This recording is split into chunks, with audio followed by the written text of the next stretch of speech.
இன்னைக்கு தான் நான் அந்த சிறை மூவி பார்த்தேன். அதுவும் அந்த நீலோத்தி சாங்காகவே பார்த்தேன். Actually it was a good movie. அதில் இந்த முஸ்லீம் பையன் அவங்க பண்ணுறது எல்லாம் ரொம்பவே அப்சர்டாக இருந்தது. ஹிந்து முஸ்லீம்னு சொல்கிறதெல்லாம் இப்போ பெரிய டேபு டாபிக் ஆகிடுச்சு இல்லை. எப்போவுமே I am surrounded with at least ஒரு முஸ்லீம் பர்சன்.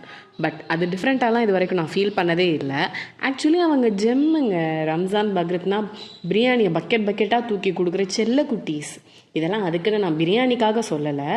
ஒரு 2 நாள் முடியல அப்படின்னா மசூதிக்கு போய் மந்திரிச்சு வந்தால் சரியாக போயிடும். பாய் கடையில் கறி வாங்கினா தான் நல்லாயிருக்கும். மாமி கடையில் பர்ஃப்யூம் தான் நல்லாயிருக்கும்.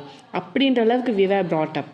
அது மட்டும் இல்லை, மடப்புறம் பத்ரகாளி அம்மன் கோவிலில் எவ்வளோ முஸ்லீம்ஸ் நேர்த்திக்கடன் செய்ய வந்து நான் பார்த்துருக்கேன். அழகர் ஆற்றுல இறங்குறப்போ மோர் பந்தல் நீர் பந்தல்னு எவ்வளோ முஸ்லீம்ஸ் அரேஞ்ச் பண்ணுவாங்க. அழகர் ஒரு முஸ்லீம் மண்டகப்படியில் கூட போய் இருந்துட்டு வருவார். ஸ்ரீரங்கமில் ஒரு நாள் பெருமாளுக்கு முஸ்லீம் மாதிரியே ஆக்சசரைஸ் பண்ணியெல்லாம் பூஜை பண்ணுவாங்க. பெருமாளோட பெரிய பக்தையாக ஒரு முஸ்லீம் அம்மா இருந்தாங்க. ஸ்ரீரங்கம் கோவிலுக்கு பக்கத்துலேயே துலுக்க நாச்சியார் கோவில்னு கூட ஒன்று இருக்குது. இதெல்லாம் கேட்குறப்பவே நம்ம எல்லாம் ஒன்று தானே தோணுது.